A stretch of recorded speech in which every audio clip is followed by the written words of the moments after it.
आज की वीडियो में हम देखेंगे कि discord.py के अंदर आप इंटरेक्शन के रिस्पॉन्सेज किस किस तरीके से सेंड कर सकते हो। तो टाइम नहीं ज़ाया करते, शुरू करते हैं।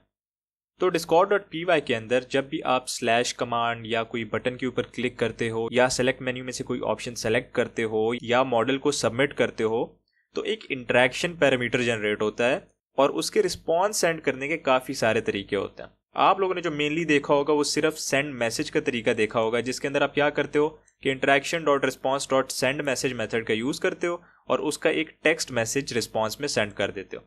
अब इस रिस्पॉन्स को सेंड करने के भी 2 से 3 तरीके हैं, तो हम क्या करेंगे उन 2 से 3 तरीकों को देखेंगे और किस तरह आप उनको कंबाइन करके एक यूनिक तरीके का रिस्पॉन्स जनरेट कर सकते हो।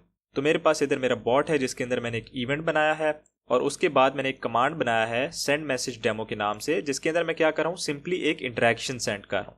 तो मैं क्या करता हूँ अपने बॉट को रन करता हूँ और अब मैं क्या करूँगा कि कमांड का यूज़ करूँगा सेंड मैसेज डेमो। तो देखें इसने सिंपली जो है मेरे मैसेज का रिस्पॉन्स मुझे दे दिया। अब कभी कभी ऐसा हो सकता है कि भाई आप जो है ना मैसेज के रिस्पॉन्स से पहले प्रोसेसिंग कर रहे हो, तो फिर क्या होता है कि आपका काफ़ी टाइम लग जाता है मैसेज का रिस्पॉन्स सेंड करने में। लेकिन डिस्कॉर्ड के अंदर मसला ये है कि आपको इंटरेक्शन का 3 सेकंड के अंदर अंदर रिस्पॉन्स देना होता है, वरना आपका इंटरेक्शन फेल हो जाता है और आपको एक रेड कलर का ना एरर मैसेज शो होने लग जाता है। तो आप सोच रहे होगे कि हाँ 3 सेकंड में अगर मेरा काम ना कंप्लीट हुआ और मैंने रिस्पॉन्स ना सेंड किया तो फिर मैं क्या करूँगा, क्योंकि उसके बाद तो आपका इंटरेक्शन एक्सपायर हो जाता है, आप रिस्पॉन्स भी नहीं सेंड कर सकते। तो उसके लिए आप यूज़ कर सकते हो एडिट ओरिजिनल रिस्पॉन्स या डेफर मेथड्स का। तो सबसे पहले हम देख लेते हैं कि आप अपने मैसेज को एडिट किस तरह कर सकते हो। तो इसमें होता ही है कि आप सिंपली एक मैसेज भेज दो काम होने से पहले ही, और जब आपका काम हो जाए तो उसके बाद आप अपने ओरिजिनल रिस्पॉन्स को एडिट कर दो। तो उसके लिए आपके पास interaction dot edit original response का मेथड आता है, जिसके थ्रू आप अपने ओरिजिनल सेंड किए हुए रिस्पॉन्स को एडिट कर सकते हो। इधर मेरे पास एक दूसरा कमांड है एडिट आफ्टर सेंड डेमो का, जिसके अंदर मैंने एक मैसेज सेंड किया, मैंने 2 सेकंड के लिए वेट किया और उसके बाद मैंने क्या किया अपने ओरिजिनल रिस्पॉन्स को एडिट कर दिया।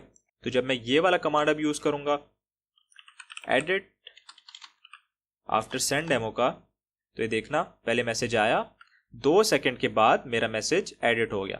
तो ये 2 सेकंड के बजाय आप काफ़ी सारा भी टाइम ले सकते हो, क्योंकि एक बार रिस्पॉन्स आप सेंड कर दो ना फिर उसके बाद उसको एडिट करने के लिए कोई टाइम की लिमिट नहीं होती।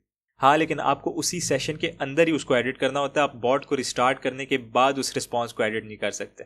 और इसका दूसरा मेथड क्या है कि आप डेफर का यूज़ कर सकते हो। डेफर के अंदर क्या होता है कि आप ओरिजिनल रिस्पॉन्स को डेफर कर देते हो, यानी बॉट को बताते हो कि भाई 2-3 मिनट सब्र करो, मेरा एक काम है वो मैं काम कर लूँ ना, तब तक थोड़ा सब्र करो। तो वो क्या करता है आपके क्लाइंट को बता देता है कि भाई रिस्पॉन्स आएगा तुम लोग सब्र करो, ये रिस्पॉन्स की जगह ये बनाए रखो, ठीक है। तो डेफर में आप क्या करते हो उसको बता देते हो कि रिस्पॉन्स की जगह है ये बनाए रखो, और बाद में उस रिस्पॉन्स की जगह को एडिट करके अपने न्यू कंटेंट को उधर रख देते हो। तो आप किस तरह करते हो, interaction dot response dot defer method का यूज़ करते हो, उसके बाद अपना कोई काम कर लेते हो, फिर उसके बाद अपने ओरिजिनल रिस्पॉन्स को एडिट कर लेते हो। अब इसी डेफर मेथड के अंदर आपने बताना होता है अगर आपने अपने मैसेज को एफएमआरएल रखना है या नहीं, और इसमें आप इसको एक थिंकिंग का पैरामीटर वो भी दे सकते हो, जो कि सिर्फ एक डेफर की टाइप को चेंज करने के लिए यूज़ होता है। बस होता क्या है कि ये ऐसा शो करता है जैसे आपका बॉट सोच रहा है, थिंक कर रहा है, ऐसी एक इम्प्लीकेशन देता है। तो मैं क्या करता हूँ ये वाला भी कमांड यूज़ कर लेता हूँ डेफर डेमो का। तो देखिए बॉट इज थिंकिंग और रिस्पॉन्स एडिट हो गया एक डेफर के बाद। अब एक और भी मेथड है, वो मेथड क्या है कि आप एक बार मैसेज सेंड कर दो, उसके बाद आप एक फॉलो अप मैसेज सेंड कर दो, यानी आपने इंटरेक्शन का रिस्पॉन्स कर दिया, रिस्पॉन्स के बाद आपको याद आया कि हाँ यार ये भी काम मैंने करना था, ये भी बता दूं मैं यूज़र को, तो उसके बाद आप फॉलो अप मैसेज सेंड कर सकते हो।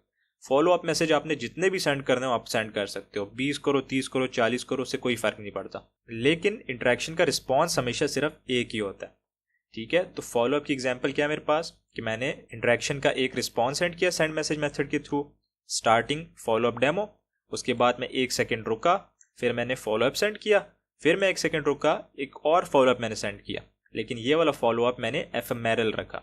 ये वाला भी मैं कमांड यूज़ कर लेता हूँ फॉलो अप डेमो का।